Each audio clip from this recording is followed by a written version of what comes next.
আন্তর্জাতিক অঙ্গনের রাতের তাজা আপডেট সংবাদ। প্রথমেই জানিয়ে দেব, আয়রন ডোমেও এবার কাজ হবে না।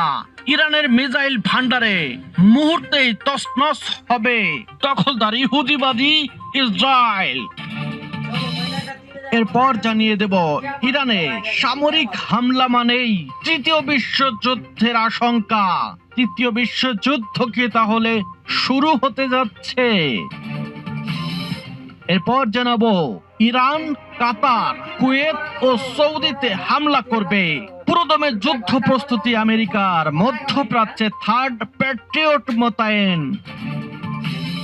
এরপর জানাবো, ইরানি ড্রোন আতঙ্কে অবস্থান বদলালো মার্কিন রণতরী। বড় হামলার আগেই রহস্যময় নীরবতা। উত্তেজনার মধ্যেই চীন, ইরান, রাশিয়ার কৌশলগত জোট। এবং সর্বশেষ জানিয়ে দেব, যুক্তরাষ্ট্রের রণতরীকে ঘায়েল করতে ছুটবে ইরানের নৌবাহিনী। হরমুজ প্রণালীর পূর্ণ নিয়ন্ত্রণে ইরানের নৌবাহিনী এগিয়ে আসছে। মার্কিন সেনারাও পুরোদমে যুদ্ধ শুরু সমুদ্রে।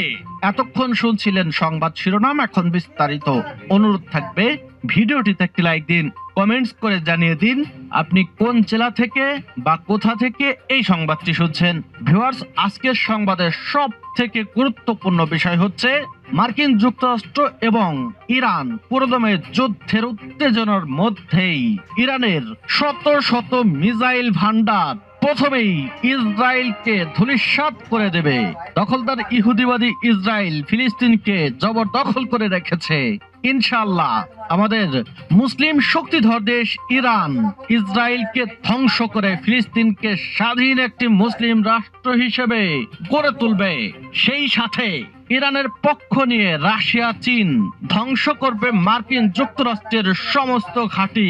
ধূলিসাৎ হয়ে যাবে আমেরিকার শক্তি। তছনছ করে দেবে ট্রাম্পের ঘাঁটি। খুলি উড়ে যাবে ট্রাম্পের। ইরানের হবে বিজয়, ধ্বংস হবে মার্কিন যুক্তরাষ্ট্র। ইসরায়েল পৃথিবীর মুখ থেকে মুছে যাবে।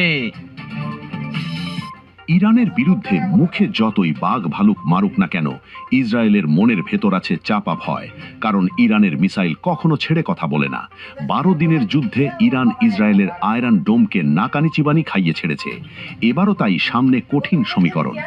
ইরান ও ইসরায়েলের মধ্যে সম্ভাব্য পূর্ণমাত্রার সংঘাত নিয়ে উদ্বেগ বাড়ছে আন্তর্জাতিক মহলে। সামরিক বিশ্লেষকদের মতে এই যুদ্ধ শুরু হলে ইসরায়েলের বহুল আলোচিত ক্ষেপণাস্ত্র প্রতিরক্ষা ব্যবস্থা মারাত্মক চাপের মুখে পড়তে পারে। ইসরায়েলের প্রধানমন্ত্রী বেনিয়ামিন নেতানিয়াহু সম্প্রতি দাবি করেছেন, ইসরায়েল প্রয়োজনে ইরানের 700টিরও বেশি ক্ষেপণাস্ত্র হামলা সহ্য করতে পারবে। তবে বিশেষজ্ঞদের মতে এই বক্তব্য বাস্তব পরিস্থিতির পুরো চিত্র তুলে ধরে না। কারণ ইরানের হাতে বর্তমানে মধ্যপ্রাচ্যের সবচেয়ে বড় ব্যালিস্টিক ক্ষেপণাস্ত্র ভান্ডার রয়েছে, যার সংখ্যা 700-র চেয়েও অনেক বেশি।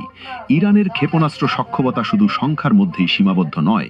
দেশটি 1000 কিলোমিটারেরও বেশি পাল্লার ক্ষেপণাস্ত্র তৈরি করেছে, যা ইরানের ভূখণ্ড থেকেই ইসরায়েলের গভীরে আঘাত হানতে সক্ষম। পাশাপাশি ইরানের কাছে রয়েছে মাঝারি পাল্লার ব্যালিস্টিক ক্ষেপণাস্ত্র এবং নতুন প্রজন্মের হাইপারসোনিক অস্ত্র, যেগুলো অত্যন্ত দ্রুতগতির এবং গতিপথ পরিবর্তনে সক্ষম। এ ধরনের অস্ত্র প্রতিহত করার জন্য কার্যকর প্রতিরক্ষা ব্যবস্থা এখনো পুরোপুরি বিকশিত হয়নি। অন্যদিকে ইসরায়েল নির্ভর করছে বহু স্তর বিশিষ্ট আকাশ প্রতিরক্ষা ব্যবস্থার ওপর। এর মধ্যে রয়েছে আয়রন ডোম, ডেভিড স্লিং এবং এরো ও প্যাট্রিয়ট ক্ষেপণাস্ত্র প্রতিরক্ষা ব্যবস্থা, যেগুলোর একটি বড় অংশ যুক্তরাষ্ট্রের সহায়তায় তৈরি। সাম্প্রতিক এক স্বল্পমেয়াদী সংঘর্ষে ইসরায়েল দাবি করেছে তারা প্রায় 80 থেকে 90% হামলা প্রতিহত করতে সক্ষম হয়েছিল। তবে এখানেই বড় প্রশ্ন উঠছে, সেই সংঘর্ষের পর ইসরায়েলের ক্ষেপণাস্ত্র প্রতিরক্ষা ভান্ডার পুরোপুরি সমৃদ্ধ করা সম্ভব হয়নি বলে দেশটির ভেতর থেকেই স্বীকারোক্তি এসেছে।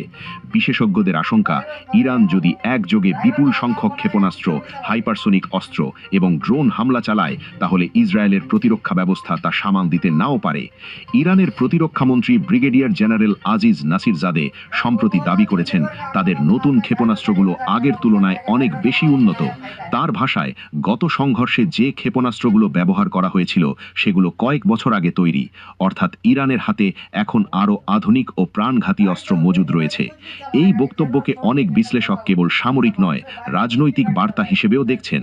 তেহরান স্পষ্টভাবে স্পষ্টভাবে জানতে চাইছে ইসরায়েল ও যুক্তরাষ্ট্র যদি আবার হামলা চালায় তার জবাব হবে আরও বিধ্বংসী। পরিস্থিতি আরও জটিল করে তুলেছে আরব দেশগুলোর অবস্থান। উপসাগরীয় কয়েকটি প্রভাবশালী দেশ যুক্তরাষ্ট্র ও ইসরায়েলকে জানিয়ে দিয়েছে তারা তাদের ভূখণ্ড ইরানের বিরুদ্ধে হামলার জন্য ব্যবহার করতে দেবে না। একই সঙ্গে তারা ইসরায়েলের পক্ষে প্রতিরক্ষা কার্যক্রমেও অংশ নেবে না। সব মিলিয়ে বিশ্লেষকদের মতে ইসরায়েল ইরান যুদ্ধ কোনো সংক্ষিপ্ত বা সার্জিক্যাল অভিযান হবে না, বরং এটি হতে পারে দীর্ঘস্থায়ী ও ব্যাপক সংঘাত। ফলে ইসরায়েলের অর্থনীতি, অবকাঠামো এবং জাতীয় স্থিতিশীলতার ভয়ঙ্কর ক্ষতির মুখে পড়তে পারে। বিশেষজ্ঞরা সতর্ক করে বলছেন, শুধুমাত্র নিখুঁত হামলা ও আধুনিক প্রতিরক্ষা ব্যবস্থার উপর নির্ভর করে ইরানের মতো একটি ক্ষেপণাস্ত্র শক্তিধর দেশের সঙ্গে যুদ্ধে জেতা সহজ হবে না। ভুল হিসাব করলে এই সংঘাতের ক্ষতি প্রত্যাশার চেয়েও অনেক বেশি হতে পারে।